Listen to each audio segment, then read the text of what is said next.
Hello my dear students, today we are continuing with the chapter 8 Cell Biology and Biotechnology. आज का जो topic हम continue कर रहे हैं वो है एप्लीकेशंस ऑफ बायोटेक्नोलॉजी. ऑलरेडी हमने काफ़ी सारे एप्लीकेशंस लास्ट क्लासेस में ख़त्म कर दिए हैं और अब इस जो हम टॉपिक ले रहे हैं, जो एप्लीकेशन ले रहे हैं बायोटेक्नोलॉजी का, दैट इज़ क्लोनिंग. क्लोनिंग होता क्या है? Cloning is production of the replica of any cell or organ or the entire organism. Cloning का मतलब होता है अपने जैसा हूबहू दूसरा प्रोड्यूस करना. अपने जैसा हूबहू दूसरा प्रोड्यूस करना. That is called as cloning. अब ये क्लोनिंग पूरे ऑर्गेनिज्म, ह्यूमन बीइंग की हो सकती है, किसी एनिमल की हो सकती है या फिर उसके किसी पार्ट की हो सकती है. तो हमने क्लोनिंग को दो हिस्सों में डिवाइड किया है. There is reproductive cloning and therapeutic cloning. Reproductive cloning में हम reproductive सेल लेते हैं, जैसे एग सेल लेते हैं, उसको फ्यूज़ कर दिया जाता है किसी बॉडी के सोमैटिक सेल के साथ में और जाइगोट बनाते हैं. इस जाइगोट को एक पर्टिकुलर स्टेज पर, that is called as blastula, इस ब्लास्टुला स्टेज पर इसको बॉडी के अंदर इम्प्लांट कर दिया जाता है और इम्प्लांट करने के बाद हमको ऑर्गेनिज्म मिल जाता है हूबहू जो सिमिलर है जिसका हमने सोमैटिक सेल लिया है. तो सोमैटिक सेल जिसका लिया है एग्जैक्टली उसकी कॉपी हमने इस ऑर्गेनिज्म के अंदर बना ली है. This is called as reproductive cloning. Therapeutic cloning का मतलब होता है उस सेल को हम बना रहे हैं, उसकी कॉपीज हम बना रहे हैं for curing and controlling different types of diseases. So different types of therapies हम कर रहे हैं. फॉर एग्जाम्पल, हमने एग लिया है एक ऑर्गेनिज्म का, दूसरा का सोमैटिक सेल लिया है, सेम तरीका हमने जाइगोट बनाया है और जाइगोट के बाद हमने आइदर उस जाइगोट को डेवलप किया है to form the muscle cell और फिर हमने उस जाइगोट को डेवलप किया है to form the nerve cell. So हम लोगों ने इसको कोई ऑर्गन बनाने के लिए हम इस क्लोनिंग को यूज़ कर रहे हैं for curing and controlling the diseases. तो दो तरह के क्लोनिंग हैं. नेक्स्ट आते हैं, अब हमने इस क्लोनिंग टेक्निक से सबसे पहला जो क्लोन्ड ऑर्गेनिज्म बनाया, दैट वाज ऑन 5 जुलाई 1996. डॉली नाम की एक हमने क्लोन तैयार की थी. तरीका that is given here, I will explain it now. Finn Dorset and Scottish, ये दो तरह के ब्रीड शीप को हमने लेके किए थे. Finn Dorset and Scottish. हमने क्या किया, sheep A that is Finn Dorset and sheep B that is Scottish, हमने दोनों के सेल निकाले. शीप ए का हमने मेमोरी सेल निकाला एंड इस मेमोरी सेल में से न्यूक्लियस को एक्सट्रैक्ट कर लिया. शीप बी में से हमने एग सेल निकाला. एग सेल को हमने उसके न्यूक्लियस को बाहर निकाल दिया. उसके बाद when nucleus is taken out and इसका न्यूक्लियस भी बाहर निकाल दिया. लेकिन ये जो एग है अब ये खाली हो गया है. इस खाली सेल के अंदर हमने इसके न्यूक्लियस को इंसर्ट कर दिया. इंसर्ट करने के बाद हमको मिला एक नया सेल जिस एग के अंदर बी एग के अंदर ए का न्यूक्लियस डाल दिया. सो ये हमारा ए का न्यूक्लियस है और ये सेल बी का है. अब इसको शीप बी के यूटेरस में डाल दिया गया. ओके, लेकिन न्यूक्लियस किसका है? शीप ए का है. इसका मतलब शीप ए का डीएनए प्रेजेंट है इस न्यूक्लियस, इस सेल के अंदर. तो सेल बी का है, न्यूक्लियस ए का है, इसका मतलब डीएनए भी ए का है. तो डेफिनेटली शीप बी के बॉडी में जब इसको डाला गया तो बेबी जो मिला हमको वो एग्जैक्टली क्लोन किसका था? Baby sheep of A which got developed in the body of sheep B. तो sheep B के बॉडी में, मतलब स्कॉटिश sheep के बॉडी में हमने फिन डॉर्सेट का रेप्लिका बनाया. दिस रेप्लिका जो हमने बनाया, जो क्लोन हमने तैयार किया, इसको हमने नाम दिया डॉली.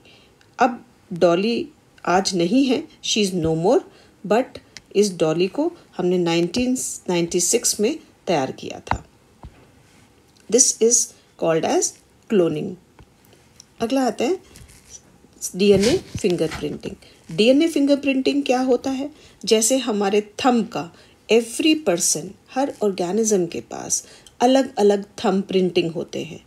हर किसी का जो अंगूठे का जो छाप होता है वो हर किसी का अलग अलग होता है, किसी का भी मैच नहीं करता कभी भी। सेम तरीके से डीएनए का भी फिंगर प्रिंटिंग किया जाता है, हर किसी का डीएनए अलग अलग होता है। Every organism is having its own DNA fingerprinting.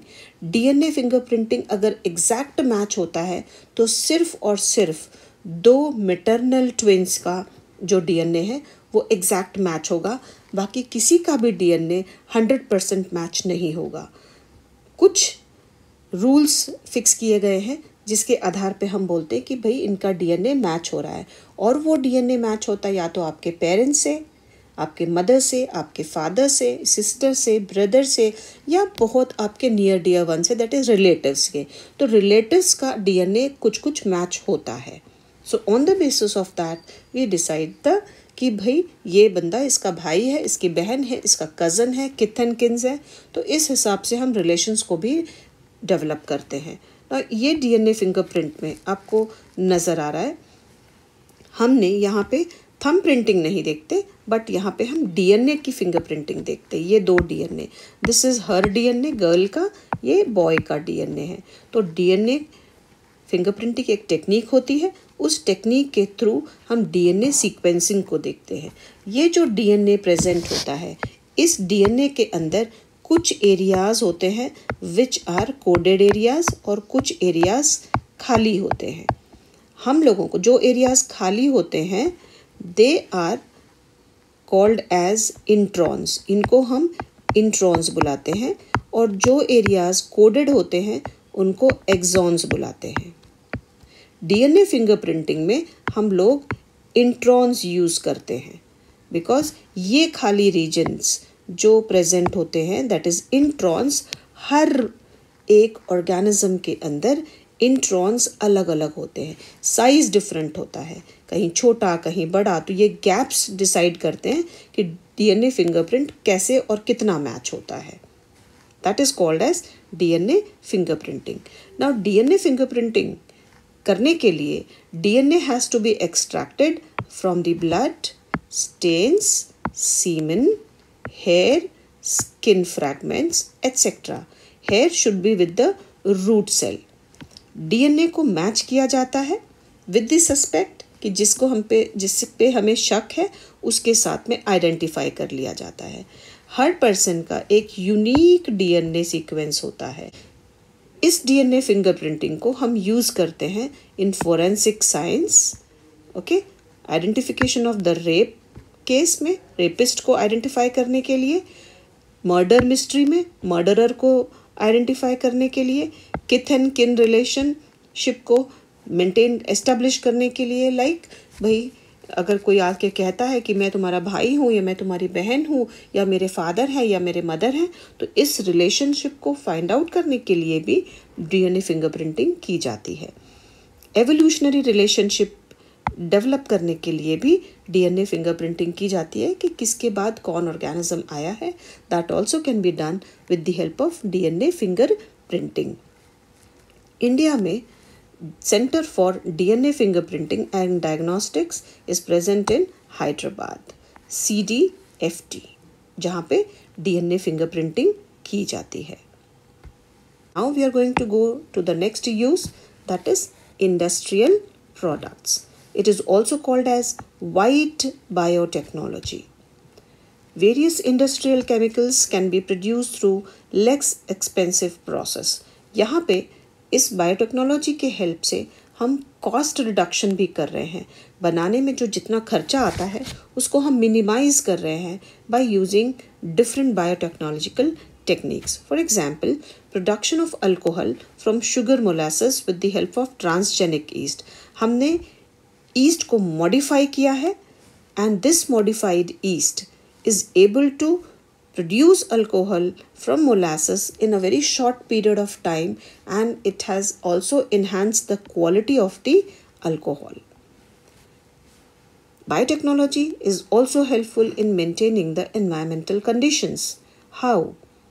Now environment में इतना ज़्यादा जो पोल्यूशन बढ़ते जा रहा है, इस पोल्यूशन को कंट्रोल करने के लिए हम यूज़ करते हैं biotechnology methods, techniques etcetera. Microbial techniques are used for sewage treatment. जो गटर में पानी जाता है, घर का पानी होता है, इंडस्ट्रियल वेस्ट होता है, ये सीवेज में इतना पानी गंदा होता है, अगर इसको हमने डायरेक्ट वाटर बॉडीज़ में रिलीज़ कर दिया तो it is going to result into water pollution which is going to change the pH of the water. It will change the temperature of the water. It is going to make the important microorganism to die from the water. अगर important microorganism जो पानी को साफ रखते हैं, जो harmful bacterias, harmful चीज़ों को, harmful microbes को खा जाते हैं, and they keep on cleaning the water time to time.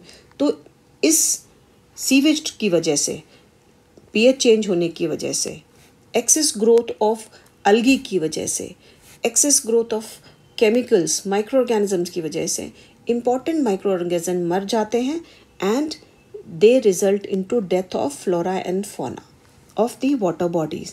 तो हम इसको रिड्यूस करने के लिए there is technique called as bio remediation.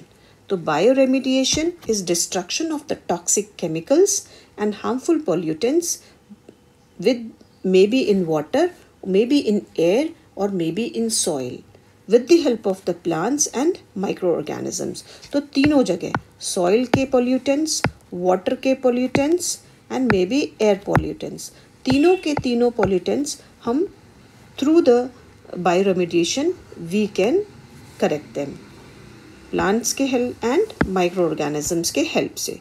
If plants को हम use करते हैं for bioremediation, हम उसको बोलते हैं phyto remediation. Means remedies through the plants. Pteris vittata is a plant which absorb arsenic from the soil. ये सॉइल के पोल्यूटेंट को एब्सॉर्ब कर लेता है. Arsenic which is a harmful substance, harmful element, तो इसको ये एब्सॉर्ब कर लेता है. GM variety, that is genetically modified variety of mustard, absorb selenium from the soil. Sunflower absorbs uranium and arsenic from the soil. Uranium is a radioactive substance जिसको वहाँ से ज़मीन से absorb करता है. Genetically modified bacteria, that is Deinococcus radiodurans, absorb radiations from the radioactive debris. उस कचरे में से, जहाँ पे रेडियो एक्टिव डेब्रिस है, कचरा पड़ा है पूरा रेडियो एक्टिव सब्सटेंसेस का फ्रॉम द न्यूक्लियर रिएक्टर्स और मे बी एनीवेयर, तो ये genetically modified bacterias they absorb this and they purify the air, they purified the soil. Grasses like alfa alfa, clover, rye are used in bioremediations. So ये pteris vittata, mustard, sunflower, bacterias, alpha alpha, clover, all these are used for bioremediation. अगला आते हैं food biotechnology. Food biotechnology में already पुराने ज़माने से हम इस बायोटेक्नोलॉजी को फूड में यूज़ करते आ रहे हैं. जैसे ब्रेड बनाने की तरीके को, चीज़ बनाने के, वाइन, बियर, योगर्ट, विनेगर, इन सब चीज़ों को हम माइक्रोब की हेल्प से बहुत पुराने ज़माने से बनाते आ रहे हैं. These foods are produce since olden times, but हमने अब इनको बहुत नए नए तरीक़ों से बड़े लेवल पर भी बनाना शुरू कर दिया है. Cleaning of oil spillage in oceans, ये बहुत चमत्कारिक यूज़ है बायोटेक्नोलॉजी का. Oil spills affect marine life.